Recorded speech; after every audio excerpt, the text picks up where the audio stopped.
Shalom bien-aimés dans le Seigneur, vous tous qui nous suivez à travers le monde via votre plateforme le sacerdoce.net. Aujourd'hui, nous sommes encore une fois de plus à l'église Jésus-Christ ma délivrance. Nous sommes avec notre dernier invité dans le cadre de cette émission Quid. Il s'agit du pasteur Dieudonné Mongu. C'est avec lui que nous allons nous entretenir sur ce thème qui est la sorcellerie. Sans plus tarder, nous lui donnons la parole pour qu'il puisse se présenter à vous. Bonjour pasteur. Et bonjour bien-aimé. Nous sommes encore ravis de vous savoir encore dans notre plateau, dans le cadre de notre émission. Pour ceux qui nous ont suivis dernièrement lors de notre récente émission, et ils vous connaissent, nous voulons juste que vous puissiez vous présenter pour tous ceux qui nous suivent présentement et qui vous découvrent pour la première fois. Ok, moi c'est le pasteur Dieudonné Mongu, je suis pasteur des Assemblées de Dieu, 12e communauté, des AOG. Mon église locale, c'est l'église Jésus-Christ, ma délivrance. Je suis marié, père de 5 enfants, théologien de formation. Donc, je prépare mon master en... Et comme au début de l'émission, nous avons dit que nous allons parler de la sorcellerie, ça sera notre thème de ce jour. Nous voudrions savoir comment est-ce que vous définissez ces mots, la sorcellerie. Qu'entendez-vous avec la sorcellerie? En tout cas, il est vraiment difficile de donner une définition unique sur la sorcellerie parce que la matière est complexe. Je peux tout simplement dire ceci, que la sorcellerie, premièrement, c'est une œuvre de la chair. Parce que quand l'apôtre Paul nous donne la liste des œuvres de la chair, dans Galates chapitre 5, versets 18, 19, la sorcellerie est citée, notamment au verset 20, comme étant une œuvre de la chair. Une œuvre de la chair signifie que ce n'est pas une œuvre de ténèbres d'abord. C'est un caractère associé au vieil homme. Donc, dans ce sens-là, il faut tout simplement dire que chaque personne qui n'est pas régénérée, qui n'est pas conduite par le Saint-Esprit, il peut manifester les caractères liés à la sorcellerie. Donc, dans Galates chapitre 5, verset 20, le mot qui est utilisé là-bas, c'est la magie. Enfin, dans la version seconde. Mais dans son étymologie, c'est la sorcellerie aussi. Et d'autres versions de la Bible, au lieu de la magie, parlent de la sorcellerie. La deuxième catégorie, c'est-à-dire, je dis d'abord œuvre de la chair, et puis secondement, la sorcellerie, c'est une œuvre de ténèbres maintenant. Une œuvre de ténèbres, là, c'est spirituel, c'est pas de la chair. Une œuvre de ténèbres qui fait intervenir des mauvais esprits, des démons, dans le domaine de la sorcellerie pour nuire à la vie humaine et à son environnement immédiat. Et ça, c'est la seconde définition en bref. C'est-à-dire, il y a des gens qui ont acquis cette capacité-là spirituelle, de négative, de nuire à la vie des gens. Et c'est cette sorcellerie qui est beaucoup plus connue. C'est exact, c'est ce que je voulais dire. Et la troisième catégorie de la sorcellerie, c'est la sorcellerie comme culture, mode de vie. Et je crois qu'elle est beaucoup plus dangereuse aussi, parce qu'il y a toute une culture que la sorcellerie, en tant qu'œuvre des ténèbres, a générée, particulièrement auprès de nous, les Africains. Cette culture-là, elle est un grand handicap pour notre épanouissement. C'est pourquoi vous pouvez constater que 2 personnes qui terminent dans une très bonne université, un blanc et un noir, sur le terrain de l'action, la différence va avoir lieu à cause de cet arrière-plan-là de la culture. C'est la culture de la médiocrité. C'est la culture de la jalousie. la culture du nivellement vers le bas, la culture de la saleté. Vous pouvez vous étonner qu'un professeur qui termine dans une belle université, à travers le monde, on lui donne de gérer une structure chez nous, et vous êtes surpris par ce qui va se passer entre la science qu'il maîtrise et la réalité pratique. Donc, 3 choses. D'abord, œuvre de la chair. Œuvre de la chair, là, la sorcellerie se manifeste par la manipulation, la domination. Et quand vous voyez quelqu'un manipuler d'autres personnes, il a cet art de manipuler, de corrompre. Ça peut être intentionnellement ou bien inconsciemment. Ça peut être intentionnellement, ça peut être... J'ai dit c'est dans les vieils hommes. Je donne un exemple simple. Un enfant, 4, 5 ans, sa maman n'est pas là. Et ceux qui sont restés avec l'enfant blâment l'enfant parce qu'il a commis une petite faute. Dès qu'elle voit sa maman arriver, elle commence à crier, à pleurer fortement, comme si on l'a battue. La réalité, c'est quoi? Elle manipule sa maman. Et si la maman n'a pas de maîtrise, pensera qu'on a fait quelque chose de très grave dans la vie de l'enfant et la maman va réagir au regard de ce qu'il a vu. Parce qu'elle n'a pas de discernement. Donc on manipule, les femmes manipulent leur mari. Il y a des pasteurs qui manipulent aussi, même les fidèles, pour les pousser à donner. Pour les pousser à poser tel ou tel acte. Ça n'a rien du Saint-Esprit, c'est juste l'œuvre de la chair. On entend même des gens parfois amener des gens pour donner des témoignages qui ne sont pas vrais, pour pousser les gens à agir. Ils conditionnent les gens pour qu'ils fassent ce qu'ils veulent. C'est ça l'œuvre de la chair. Ok. Donc, merci pour cette définition. Nous voudrons savoir maintenant, toujours en parlant de la sorcellerie, nous entendons parler de la sorcellerie consciente et la sorcellerie inconsciente. Qu'est-ce que vous pouvez parler? Oui. Alors là, nous nous situons maintenant dans la sorcellerie en tant qu'œuvre des ténèbres.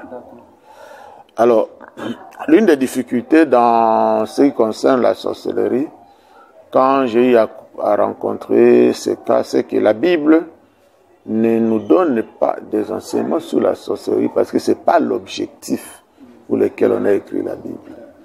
Alors, on est sécurisé quand on a une certaine formation sur le plan théologique. On concilie maintenant l'expérience sur le terrain et la parole de Dieu pour ne pas aller au-delà. Parce que notre garde-fou, c'est la parole de Dieu. Maintenant, il s'avère que, d'abord, la sorcellerie, telle qu'on la conçoit, c'est un domaine lié à ce que nous appelons la magie noire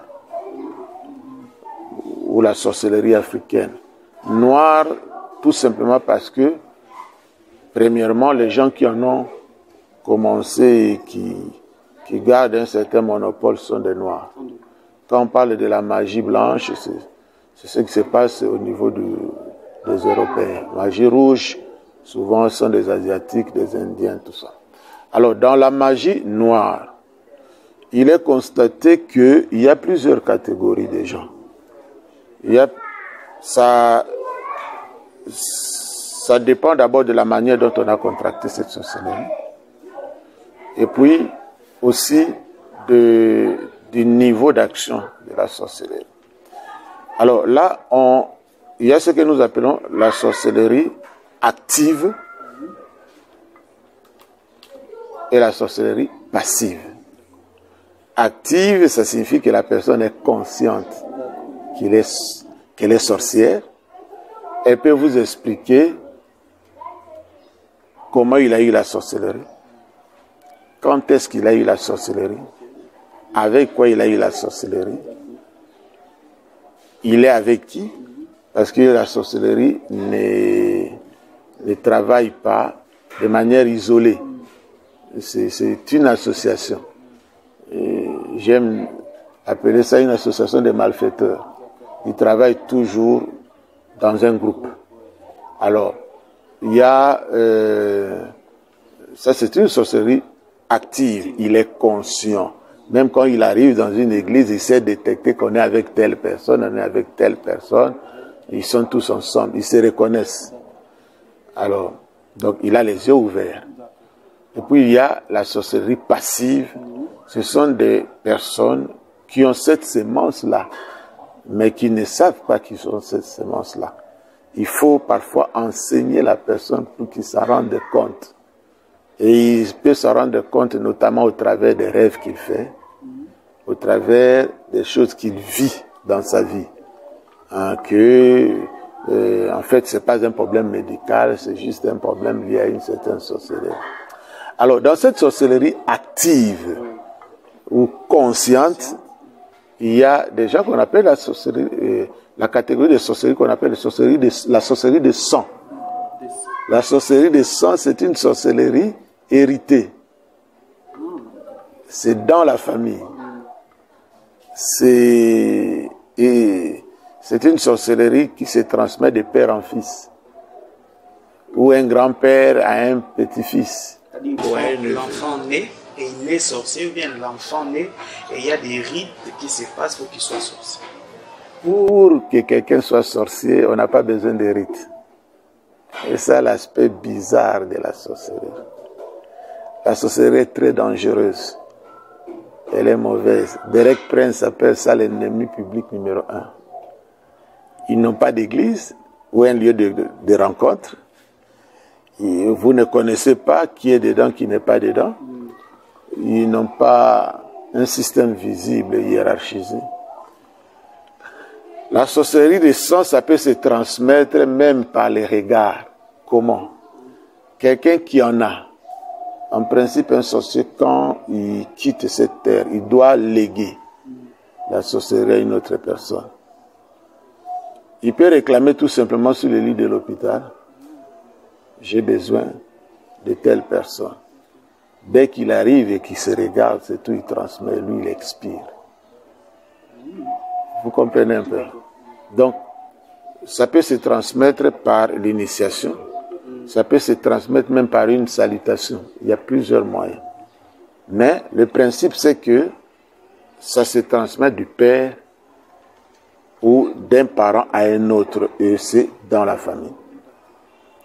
Alors, il y a, en dehors de cette sorcellerie-là des sangs, il y a la sorcellerie que quelqu'un peut avoir, mais il a ça par d'autres moyens. Mais ça peut venir d'une autre personne. Et parmi les moyens, il peut y avoir des contacts sexuels. Oui, oui. Oui. La sexualité, c'est un mystère. L'apôtre Paul était surpris du désordre sexuel des Corinthiens. Et il dit, ne savez-vous pas? Il a repris ça à plusieurs reprises, que celui qui s'associe à une prostituée, il devient une même chair avec la personne. Dans la sexualité, il y a le principe de transfert. Ce qui est dans une personne va chez l'autre. Il y a le principe de l'unité. Vous devenez un. Un sorcier de haut rang peut transmettre la sorcellerie à une autre personne. Ça, c'est pas compliqué pour eux. Ça peut se transmettre par la nourriture, au travers d'un breuvage. Ça peut se transmettre aussi par un pacte. Des gens qui ont l'habitude de faire des pactes même de sang. On appelle ça Mélanie Makila, tout ça. Oui, oui. Donc c'est très dangereux. Ça peut se transmettre même par certains enseignements ésotériques réservés juste aux initiés. Et on transmet à quelqu'un une certaine sorcellerie. Donc, bref, une sorcellerie consciente, c'est une sorcellerie dont la personne a hérité au travers de quelqu'un avec qui ils ont le même sang. Alors, il y a la voie orale, la nourriture, j'en ai parlé. Donc, il y a aussi des envoûtements. Envoûtement, c'est une technique démoniaque qui vise à obscurcir l'intelligence d'une personne. Par l'argent travaillé, par exemple, quelqu'un te donne de l'argent et avec de mauvaises intentions, par des habits. Oui, oui.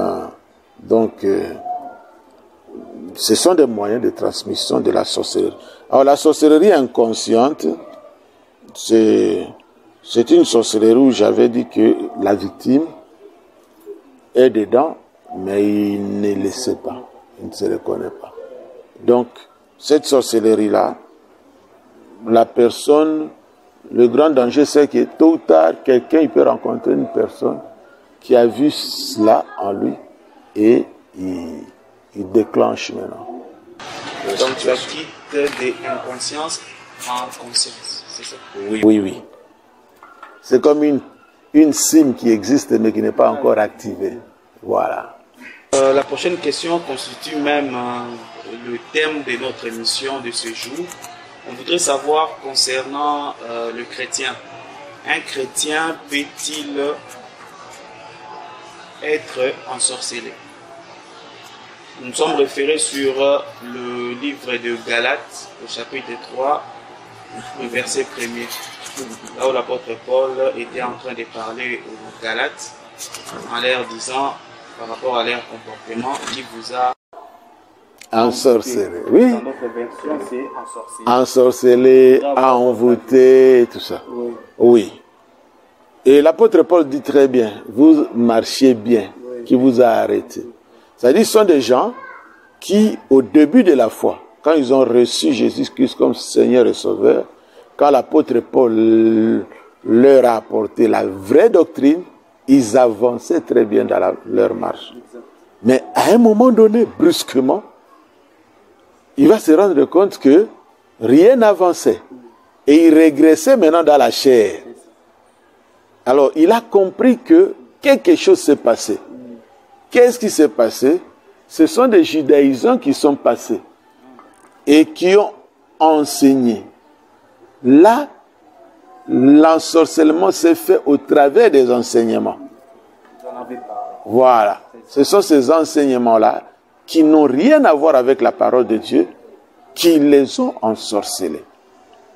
Imaginez mon frère, quand quelqu'un enseigne que un chrétien spirituel doit sortir de son corps, il est capable de sortir de son corps. Mais c'est quoi ça, cette histoire? Et ils prennent des textes bibliques en dehors de leur contexte, ils interprètent ça d'une manière totalement faussée. Avez-vous vu dans la Bible quelqu'un qui a connu une expérience spirituelle après s'être concentré sur une lumière, par exemple, il a prononcé des incantations? Est-ce que Philippe l'a fait? Est-ce que c'était de son initiative? Alors là, c'est grave. C'est grave. Quelqu'un ne peut pas sortir comme ça. Oh, ces gens-là, on ne peut pas dire qu'au début de leur foi, ils n'ont pas cru au Seigneur, qui n'était pas dans le bon. Mais le souci de réussir à tout prix, réussir entre guillemets, les a mis en contact avec des enseignements ésotériques qui n'ont rien à voir avec la parole de Dieu. Ils ont été ensorcelés. Donc c'est ça. C'est possible. Parce que n'oubliez pas ce que je vous ai dit, que la vie chrétienne, c'est un combat de la foi. Le salut est là, mais il faut persévérer. Et si vous ne persévérez pas, s'il n'y a pas de garde-fou, c'est très dangereux. Et quand quelqu'un n'est pas dans une communauté où quelqu'un peut crier sur lui, après Dieu c'est lui, c'est fini. L'homme, quand il est trop indépendant, c'est très dangereux. Ça fait plusieurs années que vous êtes dans ce domaine de la délivrance. Je voudrais que vous puissiez nous donner quelques cas que vous avez eu à participer, à assister délivrance par rapport à la sorcellerie, quelques cas de sorcellerie. La sorcellerie chez nous, ce n'est pas quelque chose à chercher. La sorcellerie qu'on appelle la magie noire, c'est notre réalité. C'est notre arrière-plan. C'est ça la sorcellerie. Elle est là. Et ils sont nombreux dans nos églises. Donc, tout celui qui dira qu'il n'a pas de sorciers à l'église, il se trompe. Il se trompe tout simplement. C'est lié à notre arrière-plan. Donc, les sorciers, ils sont là. Mais pour que ils se dénoncent, parce que c'est une œuvre des ténèbres, c'est de l'occultisme. C'est réservé aux initiés. Il faut que l'église soit une église où le feu du Saint-Esprit existe. Ça, c'est la première chose. Deuxième chose, il faut que ceux qui prêchent la parole de Dieu, ceux qui enseignent, ils ne puissent pas commencer à faire peur aux sorciers. C'est-à-dire, le sorcier, il sait que quand il est découvert, tout le monde va les haïr. Mais il faut qu'on enseigne aux sorciers que Jésus est venu aussi pour eux. C'est ainsi que, quand vous leur enseignez l'amour du Seigneur, ils viendront d'eux-mêmes. Soit le Seigneur vous montre des cas de personnes qui sont dans la sorcellerie et vous les abordez avec amour. Ils viendront.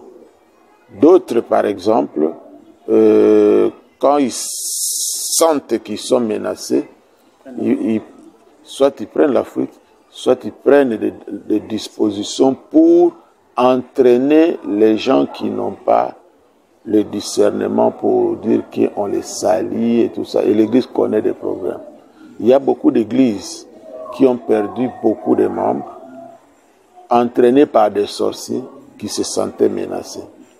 Donc il faut les gérer d'abord en secret et il faut les aider à leur montrer qu'ils peuvent sortir de cette situation-là. Et il y a tout un travail d'encadrement. Donc bref, j'ai eu à gérer beaucoup de cas. Beaucoup. Et quand j'ai eu à découvrir ce cas-là, j'ai dit qu'en dehors de Jésus, il n'y a pas d'autre personne qui peut, ou une autre institution qui peut aider les gens à quitter la sorcellerie. C'est ainsi que j'ai adopté ces gens-là comme mes propres enfants. J'ai manifesté beaucoup d'amour, beaucoup de compassion. Ce qui fait que j'ai eu à apprendre beaucoup sur la sorcellerie aussi au travers d'eux. Donc, ils sont très nombreux. Et nombreux aussi ont quitté la sorcellerie. Et ils servent même les seigneurs. Pas seulement ici, mais à travers le monde.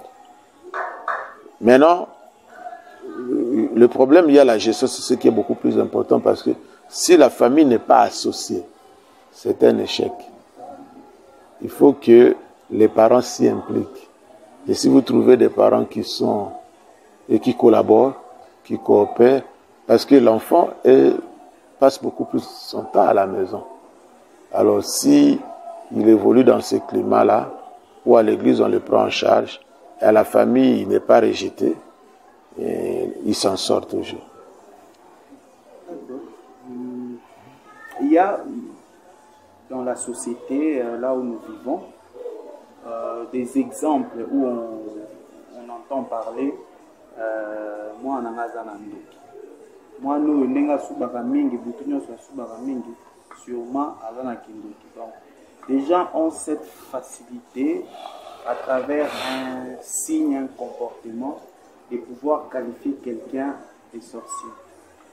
Est-ce que on peut détecter un sorcier par un comportement où la personne doit elle-même venir avouer qu'elle est sorcière pour qu'elle puisse passer à la délivrance?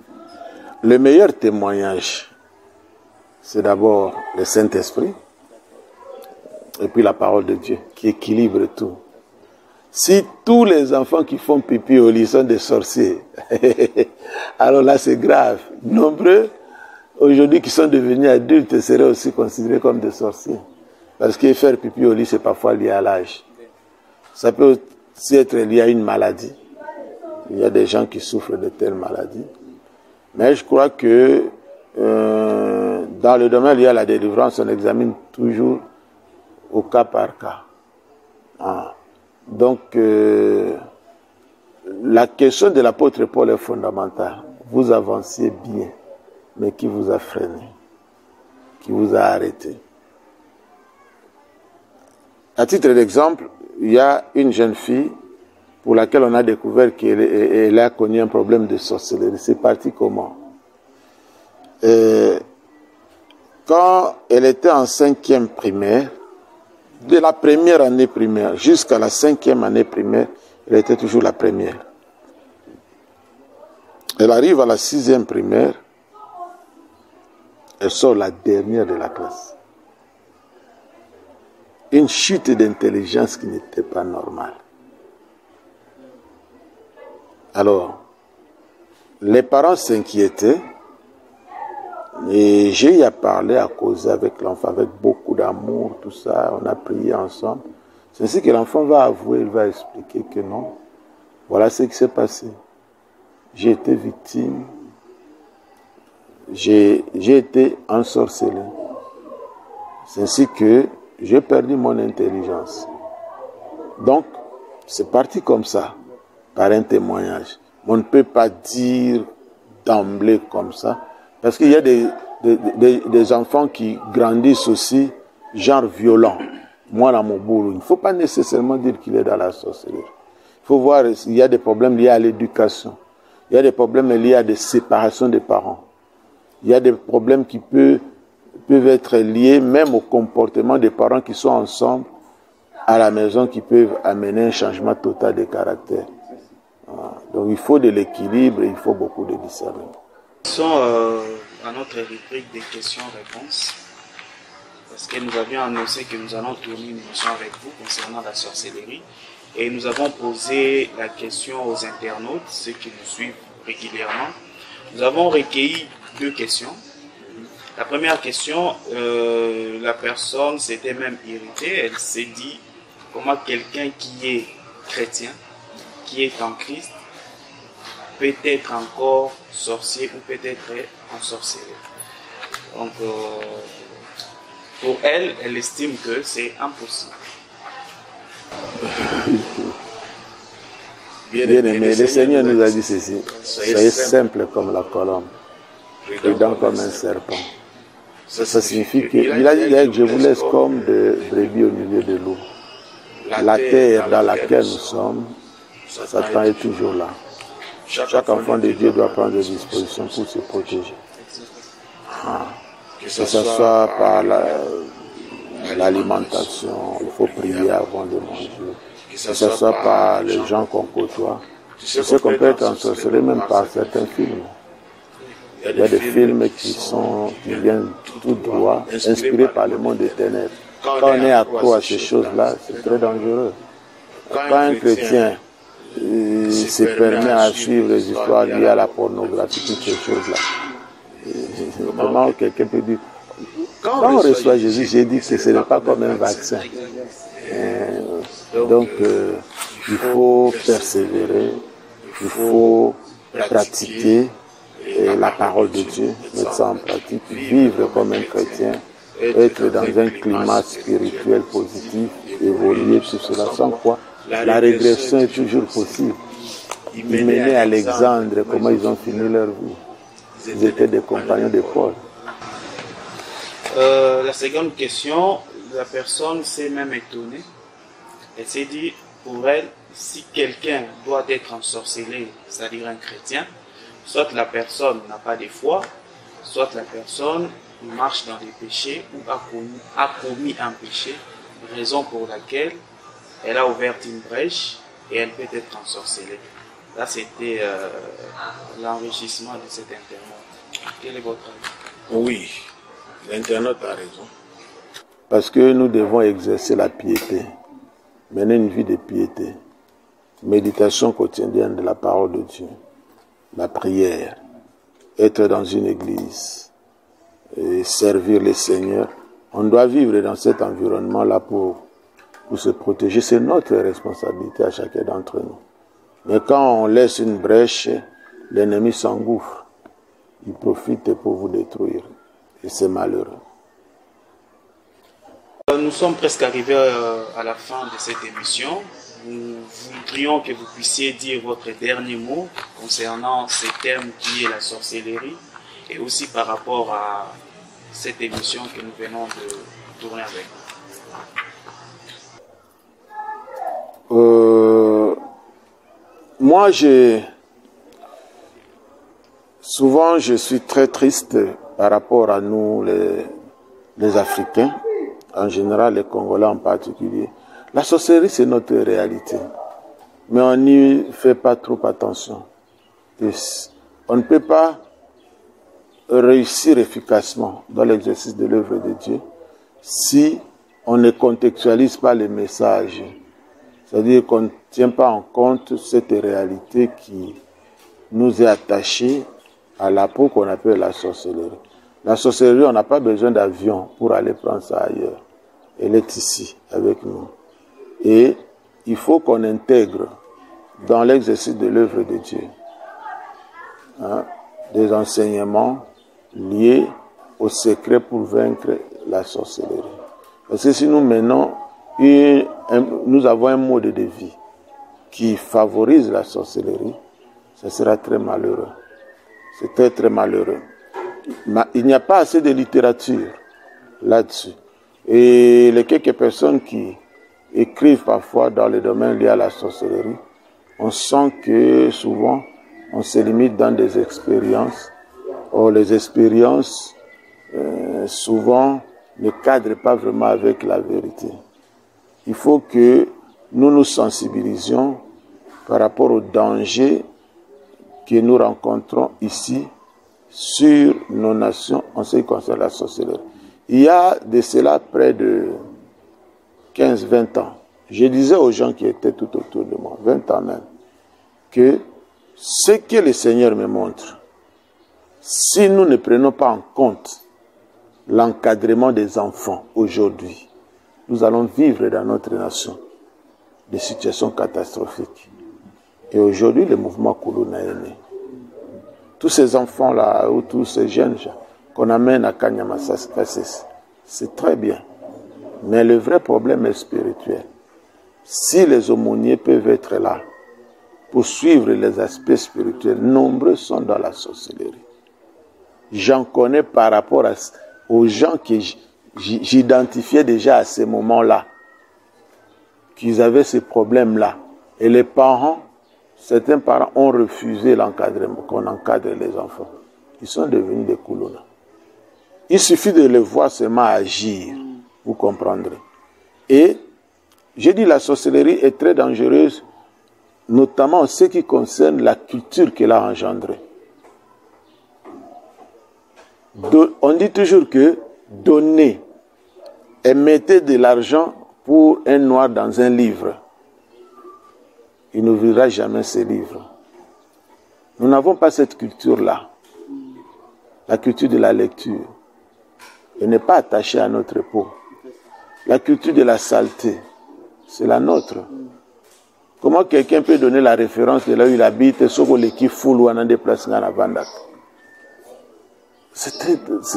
c'est pas possible.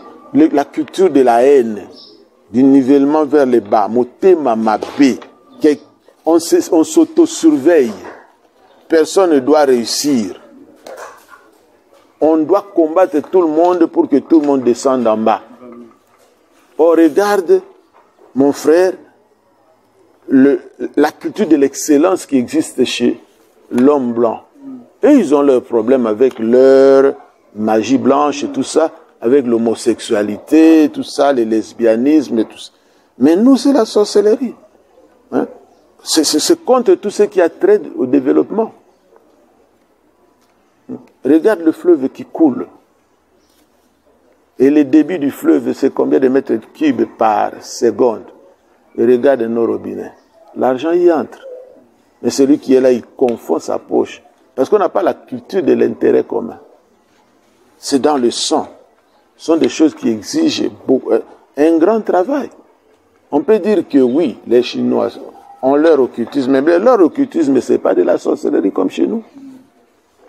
Là-bas, c'est autre chose. Donc, on est dans cette situation-là où chacun d'entre nous doit comprendre qu'en tant qu'Église, on doit tenir compte non seulement de la sorcellerie en tant qu'œuvre des ténèbres, mais aussi et surtout de la sorcellerie en tant que culture. J'ai vu en Afrique de l'Ouest, chaque vendredi, on prie contre l'islam pour arrêter la progression de l'islam.